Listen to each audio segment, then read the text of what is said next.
Salam sejahtera saya ucapkan kepada para hadirin yang sudi hadir pada hari ini.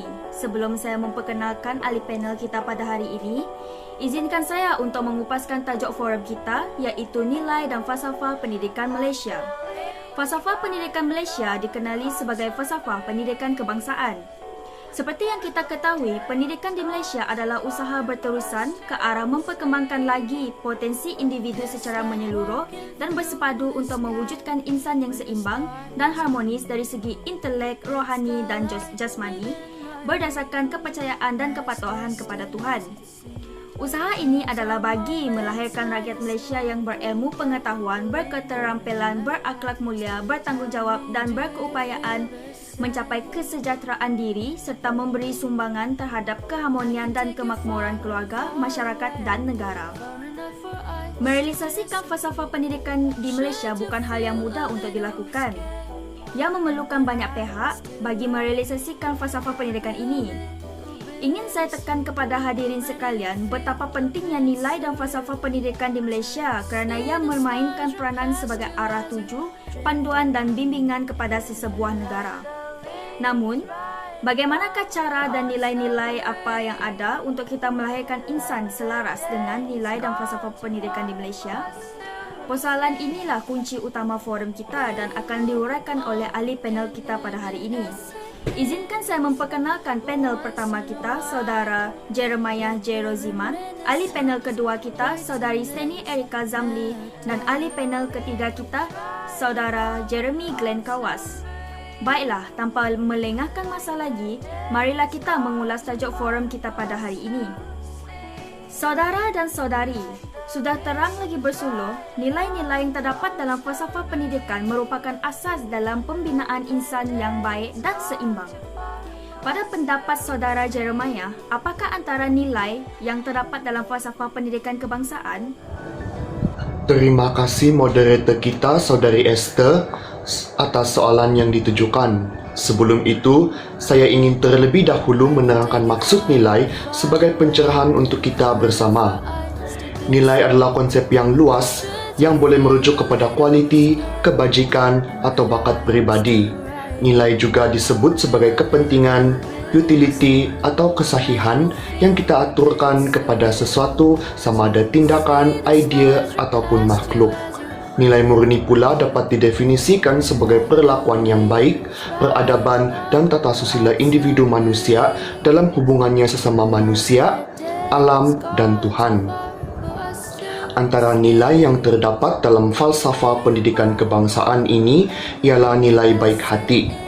Nilai ini didefinisikan sebagai sikap sentiasa mengambil berat terhadap perasaan dan kebajikan orang lain secara tulus ikhlas. Orang yang baik hati selalu dapat dilihat melalui tingkah lakunya dalam pertuturan serta dalam caranya berinteraksi dalam satu masyarakat. Contohnya menggunakan ton suara yang tepat dan sopan semasa berkomunikasi serta bertimbang rasa dalam membuat satu keputusan agar tidak menyakiti pihak yang lain. Hal-hal ini boleh dipupuk dalam pendidikan di sekolah melalui sesuatu mata pelajaran atau teladan dari guru-guru. Secara beransur-ansur, orang yang mempunyai nilai baik hati akan mempunyai kualiti-kualiti seperti berbelas kasihan, saling memahami, dan dapat sedia memaafkan orang lain. Oleh itu, jelaslah bahawa nilai baik hati ini bermanfaat dalam membentuk kepribadian yang mulia. Seterusnya, nilai lain yang terdapat dalam falsafah pendidikan kebangsaan ialah nilai berdikari. Nilai ini didefinisikan sebagai kebolehan dan kesanggupan seseorang melakukan sesuatu tanpa bergantung kepada orang lain. Orang yang mempunyai nilai ini selalunya bertanggung jawab dalam melaksanakan tugas dan kewajipan dengan sempurna serta berupaya bertindak sendiri. Nilai ini sangat penting kerana seseorang yang berdikari adalah seorang yang matang dalam membuat keputusan tanpa meminta bantuan orang lain. Keputusan yang dibuat juga selalunya berdasarkan pengalaman orang itu sendiri. Melalui berdikari, juga seseorang dapat menimba pengalaman yang akan berguna untuk kehidupan di masa akan datang. Melalui pengalaman-pengalaman itu juga, seseorang dapat membina keyakinan diri kerana telah berjaya melakukan sesuatu tanpa mengharapkan bantuan orang lain. Justru itu, nilai ini sangat penting untuk dipupuk oleh setiap masyarakat agar dapat merealisasikan falsafah pendidikan kebangsaan ini. Akhir sekali, terdapat banyak lagi nilai murni yang terdapat dalam falsafah pendidikan kebangsaan ini yang tidak disebutkan sebentar tadi. Dalam proses melahirkan insan yang seimbang dari pelbagai aspek, nilai-nilai yang disebutkan tadi dapat secara langsung dipupuk dalam diri insan tersebut. Hal ini bukan sahaja akan melahirkan masyarakat yang bermoral, tetapi juga dapat merealisasikan usaha kerajaan dalam memperkembangkan lagi potensi individu selaras dengan falsafah pendidikan kebangsaan. Hujah yang sangat bernas dan isi yang padat dari saudara Jeremiah. Seperti yang kita sedia maklum para hadirin, penerapan nilai murni mampu membentuk insan yang menyeluruh dari segi kognitif, efektif dan akhlak. Terima kasih saudara Jeremiah. Seterusnya, saudari Steny. Bolehkah saudari kongsikan cara-cara melahirkan insan yang seimbang dan harmonis dari segi intelek dan rohani? Terima kasih saudari Esther atas persoalan yang diberikan. Sebelum saya mengupas dengan lebih dalam mengenai cara-cara melahirkan insan yang seimbang dan harmonis dari segi intelek dan rohani, ingin saya kongsikan kepada anda semua maksud sebenar intelek dan rohani. Intelek bermaksud akal budi, kemampuan atau berfikir dan memahami, melibatkan golongan cerdik pandai, golongan cendekiawan serta golongan terpelajar. Manakala rohani membawa maksud batin yang berkaitan dengan roh, rohania ataupun jiwa. Kembali kepada persoalan yang dikemukakan oleh moderator kita sebentar tadi. Terdapat beberapa kaedah yang boleh dilakukan untuk melahirkan insan yang seimbang dan harmonis dari segi intelek. Antaranya ialah pihak sekolah perlu menyediakan sumber dan mewujudkan kualiti pembelajaran dan pengajaran yang berkesan selaras dengan perkembangan teknologi dan maklumat pada masa kini. Dalam hal ini, guru merupakan individu yang memainkan peranan yang sangat penting dalam menjayakan usaha ini. Sebagai contoh, dengan menggunakan kaedah pembelajaran secara berkumpulan atau individu, pengajaran berteraskan persembahan suatu video, penceritaan, ataupun persembahan sebenar menggunakan alat bantu mengajar ABM. Pembelajaran secara berkumpulan dapat melatih teknik komunikasi yang baik di kalangan pelajar. Secara tidak langsung, mereka dapat berkongsi maklumat dan buah fikiran. Justru, pelajar tidak akan menjadi seperti katak di bawah tempurung apabila membincangkan isu-isu semasa. Tambahan, pengenalan kepada soalan-soalan yang melibatkan kemahiran berfikir aras tinggi, kebat, juga dapat melatih daya fikiran seseorang individu tersebut. Sesungguhnya, cara-cara ini dapat membentuk daya intelek seseorang individu agar dapat berfikir secara kreatif, inovatif, logik, dan analitis. Jika dilihat dari aspek rohani pula, penerapan nilai rohani dalam diri seseorang individu dapat diterapkan melalui pengenalan subjek atau mata pelajaran pendidikan Islam, juga pendidikan moral. Melalui subjek ini, ia dapat membantu untuk memupuk, membina nilai diri serta membentuk akhlak yang mulia dalam diri pelajar. Antara unsur-unsur rohani yang diterapkan dalam kurikulum pendidikan ialah menyedari dan menginsafi daya pencipta, menghargai dan mensyukuri pemberian pencipta, menyedari tanggung jawab, memupuk diri dan membina disiplin diri, serta membentuk akhlak mulia. Dalam pada itu, pihak sekolah boleh menganjurkan Minggu Budi Bahasa Budaya kita dan memberi anugerah pelajar sopan agar boleh menjadi suri teladan kepada pelajar lain.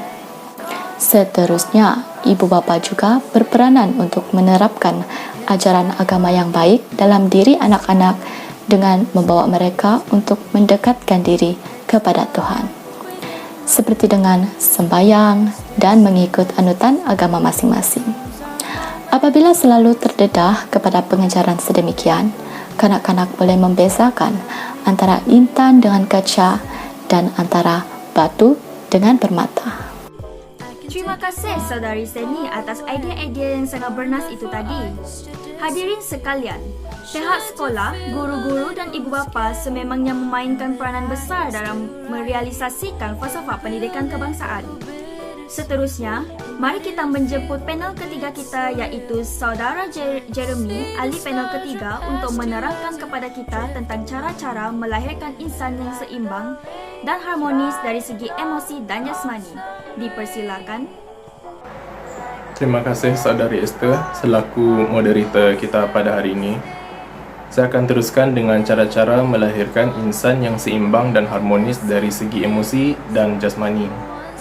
Umum mengetahui bahawa kepentingan emosi dalam falsafah pendidikan kebangsaan ialah menjadikan seorang individu rasional dalam menguruskan masalah yang dihadapi, seperti mengasingkan masalah peribadi daripada pembelajaran. Bagi kepentingan jasmani pula, yang bantu membangunkan dan meningkatkan keupayaan fizikal dan kecergasan di samping mengasah potensi dan bakat seseorang individu ke tahap yang maksimum. Antara kaedah yang boleh membantu melahirkan insan yang seimbang dan harmonis dari segi emosi ialah guru-guru perlu memberi perhatian yang lebih kepada pelajar yang bermasalah serta cuba untuk meningkatkan self-esteem pelajar yang kurang yakin akan kelebihan dan keupayaan mereka. Berhubungan dengan perkara ini, guru-guru merupakan orang terdekat kepada pelajar di sekolah yang bukan sahaja mengajar tetapi menjadi role model kepada pelajar. Contohnya, pelajar boleh berjumpa dengan mana-mana guru yang mereka berasa selesa untuk bercakap dan berbincang tentang masalah yang dihadapi oleh mereka di sekolah ataupun di rumah. Dengan ini, para guru boleh memahami dan mengenali pelajar mereka dengan lebih baik serta mengurangkan beban emosi yang dialami oleh pelajar-pelajar. Konsep guru penyayang juga harus dipraktikkan di semua sekolah agar suasana di sekolah lebih selesa dan menggalakkan untuk pelajar hadir setiap hari. Guru-guru menyambut kedatangan pelajar di pagar masuk sekolah setiap pagi, menyambut hari jadi pelajar serta memberi bimbingan hala tuju hidup. Jika dilaksanakan secara berterusan, budaya kasih sayang sudah pasti akan menjadikan pelajar kurang rasa gelisah dan sebagainya.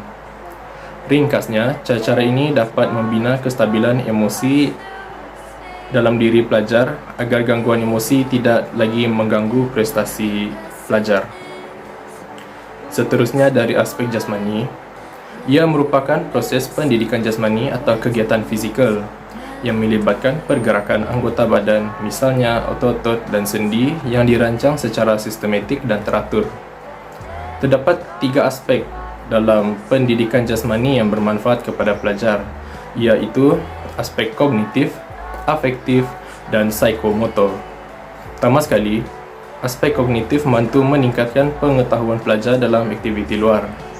Dengan ini, pelajar boleh membina sebuah daya pemikiran yang kreatif dari pelbagai sudut pandangan. Kedua, aspek afektif pula membantu kepada perkembangan diri yang terdiri dari segi sikap dan pembentukan sahsiah. Dengan ini, kemahiran bersosial juga dapat dibentuk agar interaksi dan komunikasi antara pelajar lebih terjalin, terutama sekali dalam pertandingan berpasukan. Akhir sekali ialah aspek psikomotor. Psikomotor dalam erti lain bermaksud kemahiran fizikal yang melibatkan pergerakan, ketangkasan, koordinasi dan banyak lagi. Hal ini membantu meningkatkan keupayaan fizikal dan kecerdasan pelajar dalam melakukan pelbagai aktiviti dalam kehidupan seharian di samping lebih peka terhadap keadaan di sekeliling pelajar. Kesimpulannya, jasmani membantu pelajar untuk meneroka kelemahan dan kelebihan diri, berpeluang untuk mengenali diri sendiri dan mempunyai keinginan untuk mencuba perkara baharu serta mengamalkan gaya hidup yang sihat. Penerangan yang sangat bagus dari saudara Jeremy. Terima kasih saudara Jeremy. Sangat jelas seperti yang diterangkan tadi, dalam usaha membentuk insan yang seimbang dan harmonis juga memerlukan emosi yang terkawal serta keupayaan dan kecergasan seseorang yang baik. Sidang hadirin yang saya hormati, kita masih lagi dengan forum kita pada hari ini. Bagi merealisasikan nilai dan falsafah pendidikan Malaysia yang sempurna, tentu saja yang mempunyai halangan yang tersendiri. Kita teruskan forum kita dengan menjemput sekali lagi ahli panel pertama kita, Saudara Jeremiah, untuk menyatakan apakah antara halangan dalam merealisasikan falsafah pendidikan kebangsaan. Terima kasih Saudari Esther. Antara halangan untuk membentuk insan yang seimbang selaras dengan falsafah pendidikan kebangsaan ialah pengaruh negatif dari dunia luar. Dalam era kemuncak teknologi ini, media massa memainkan peranan penting dalam membentuk sahsia dan kepribadian seorang insan. Memang tidak dinafikan, banyak kebaikan yang kita akan peroleh melalui media massa ini. Contohnya kita dapat belajar budaya positif dari negara-negara lain. Namun, dalam banyak-banyak kebaikan ini, terdapat juga keburukan media massa ini dalam merealisasikan falsafah pendidikan kebangsaan, antaranya budaya bully cyber, yang semakin membimbangkan kerana kesannya boleh mengakibatkan keyakinan seorang menjadi rendah dan seterusnya membawa kepada penyakit depresi. Selain itu, penyebaran gambar dan video yang berasaskan pornografi juga memberi impak yang negatif terhadap kepribadian seseorang. Apabila seseorang itu terdedah dengan video dan gambar yang berasaskan pornografi sejak kecil lagi, pemikirannya sudah dipengaruhi oleh hal-hal maksiat ini. Itulah sebabnya terjadi banyak kesrogol dari berbagai lingkungan umur.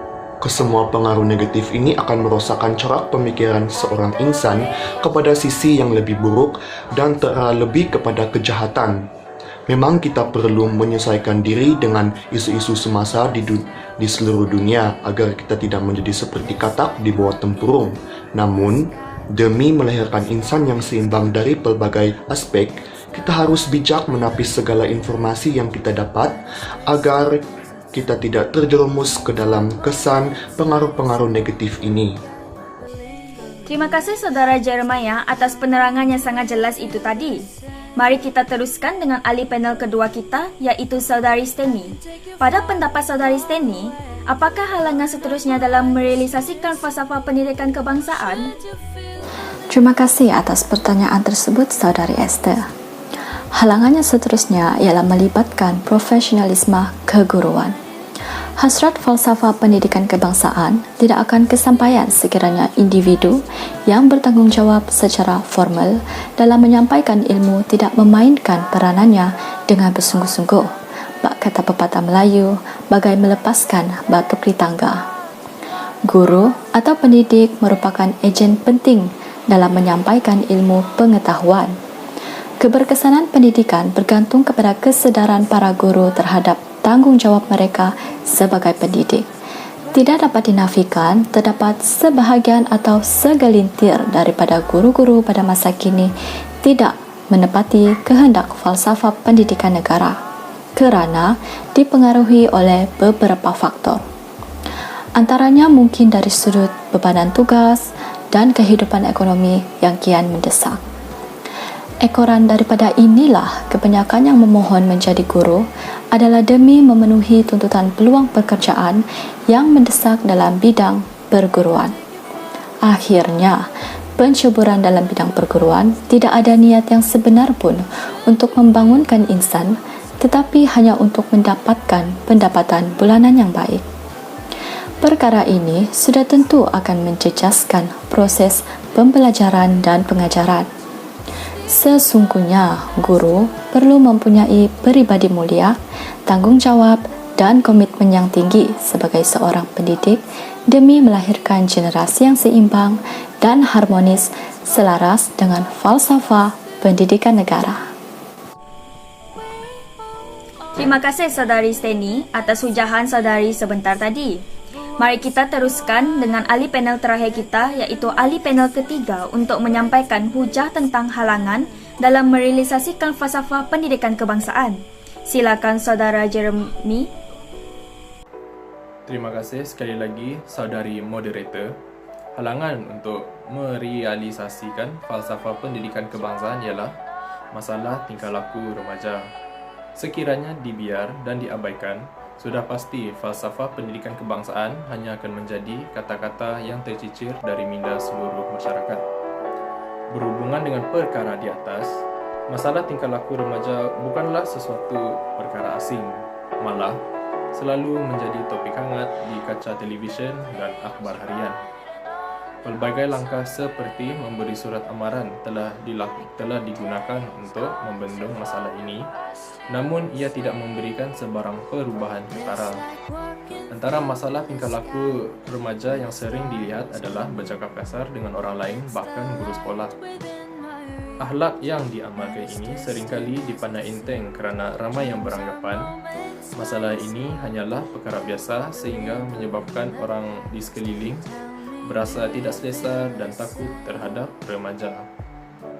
Seterusnya, tabiat suka mencederakan orang lain sehingga menyebabkan kecederaan fizikal dan mental menjadi punca kes juvenile meningkat.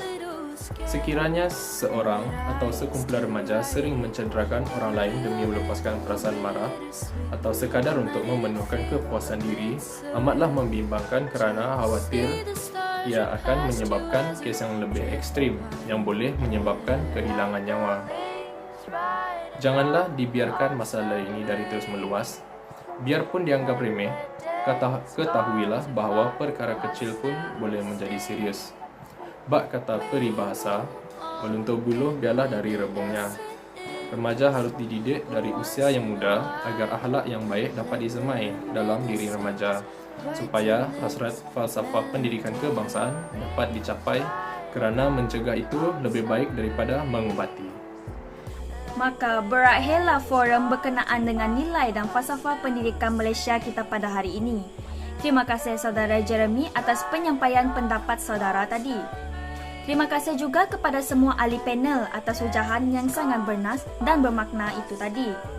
Saya sangat berharap agar isi yang dikemukakan oleh ahli panel kita dapat membantu dan memberi manfaat kepada kita agar mampu melahirkan insan seperti yang dinyatakan dalam falsafah pendidikan Malaysia. Tuntasnya, nilai dan falsafah pendidikan Malaysia dapat direalisasikan jika semua pihak mengetahui cara walaupun terdapat halangan. Saudara dan saudari, bagi menutup forum kita pada hari ini, izinkan saya melafazkan sebuah pantun. Di atas dahan burung tempua, melihat rusa tepi perigi. Salam perpisahan untuk semua, di lain masa bersua lagi. Sekian, terima kasih.